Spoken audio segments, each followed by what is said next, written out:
નમસ્કાર મિત્રો, સ્વાગત છે તમારું આપણી આ યુટ્યુબ ચેનલમાં જેનું નામ છે ગુજરાતી જીકેની જમાવટ.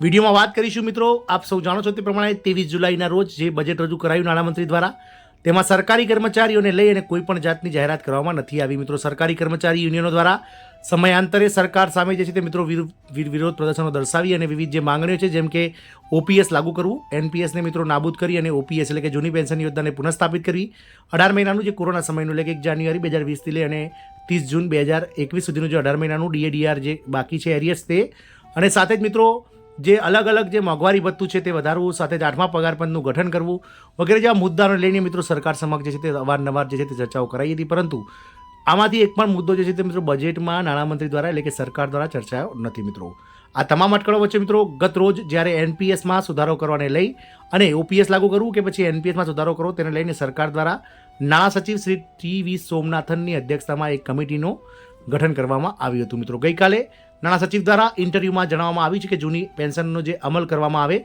તો શું થશે અને ક્યાં સુધીમાં જૂની પેન્શન યોજના લાગુ થશે. આથી જે નાણાં સચિવ છે ટી.વી. સોમનાથન, તેમના દ્વારા એક ઇન્ટરવ્યૂમાં એક મીડિયા જે ન્યૂઝ ચેનલ છે તેને મિત્રો જણાવવામાં આવ્યું છે જૂની પેન્શન યોજનાને લઈ. તો શું જણાવ્યું મિત્રો નાણાં સચિવે અને સરકાર દ્વારા કેવા પગલાં હકારાત્મક છે કે નકારાત્મક પગલાં આ પેન્શન યોજનાને લઈને તેના વિશે આજના વિડીયોમાં વિગતવાર જાણીએ. તો વિડીયોના અંત સુધી આ બન્યા રહો.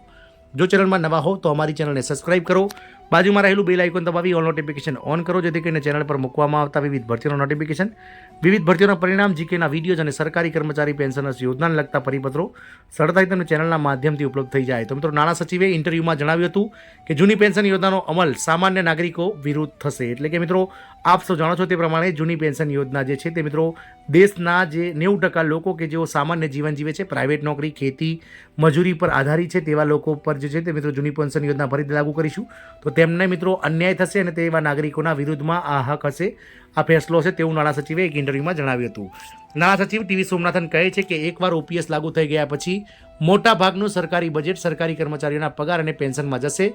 સરકારનું કામ કર વસૂલવાનું અને સરકારી કર્મચારીઓનું આપવાનું રહેશે. આ સરકારનું કામ નથી. પેન્શનનો બોજ ભાવિ પેઢી પર પડશે, તેની અસર આગામી સરકાર પર પણ પડશે. કેન્દ્ર સરકારે નવી પેન્શન યોજનામાં ફેરફાર કરવા માટે એક સમિતિની રચના કરી છે. તેના મુખ્ય અધ્યક્ષ જે છે તે મિત્રો નાણાં સચિવ ટી.વી. સોમનાથન છે. બજેટ બાદ દૈનિક જાગરણને આપેલા ઇન્ટરવ્યૂમાં સોમનાથને નવી જૂની પેન્શન યોજના અને સબસિડી જેવા મુદ્દાઓ પર ખુલીને વાત કરી હતી. મિત્રો, જે આપ વાત કરી દૈનિક જાગરણ, તેનો પહેલો પ્રશ્ન હતો કે તમે નવી પેન્શન યોજના એનપીએસમાં ફેરફાર માટે રચાયેલી સમિતિના અધ્યક્ષ છો, તો એનપીએસમાં અંતિમ પગારનો ચોક્કસ ભાગ પેન્શન માટે નક્કી કરી શકાય છે. તો શું તમે કહી શકો કે કેટલો ભાગ નક્કી થશે અને સરકાર પર તેનો કેટલો નાણાકીય બોજ પડશે?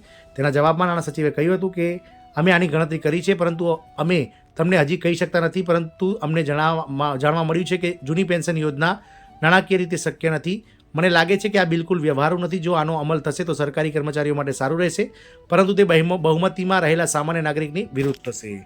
એકવાર ઓપીએસ લાગુ થયા પછી મોટાભાગનું સરકારી જે બજેટ છે તે સરકારી કર્મચારીઓના પગાર અને પેન્શનમાં જશે અને સરકારનું કામ કર વસૂલવાનું અને સરકારી કર્મચારીઓને આપવાનું રહેશે. આ કામ સરકારનું નથી.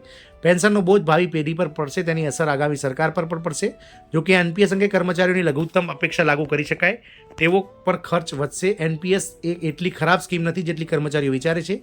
તેઓ વિચારે છે કે એનપીએસમાંથી તમને કોઈ લાભ નથી મળતો, પરંતુ એવું નથી. મિત્રો, આમ નાણાં સચિવ દ્વારા જે છે તે મિત્રો એક ઇન્ટરવ્યૂમાં જે મિત્રો દૈનિક જાગરણને આપવામાં આવેલ ઇન્ટરવ્યૂમાં સ્પષ્ટ કહેવામાં આવ્યું છે કે જે ઓપીએસ લાગુ કરવું તે કર્મચારીઓના હિતમાં છે, પરંતુ દેશની સામાન્ય નાગરિક પર તેનો જે છે તે વિપરીત અસર થશે. અને મિત્રો, દેશનો 90% જે વર્ગ છે તે અત્યારે હાલ પણ પ્રાઇવેટ નોકરી, ખેતી, ખેતમજૂરી સાથે જ વિવિધ પ્રકારના જે કોન્ટ્રાક્ટ આધારિત કર્મચારીઓ છે તેઓને મિત્રો આવા પ્રકારનો કોઈ લાભ મળતો નથી. તેઓ પણ જીવન શાંતિથી ગુજારે છે.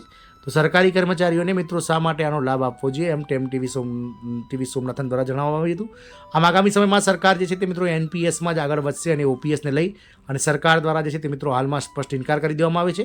એટલે કે સરકારી કર્મચારીઓ માટે ખૂબ જ ઝટકારૂપ આ સમાચાર છે કે ઓપીએસ જે લાગુ કરવાને લઈ અને સરકારી કર્મચારીઓ અપેક્ષાઓ રાખી રહ્યા હતા સરકાર સમક્ષ, તે મિત્રો નવી સરકારની રચના થતાં સાથેની સરકારે પોતાનો સ્ટન્ટ ક્લિયર કરી દીધો છે.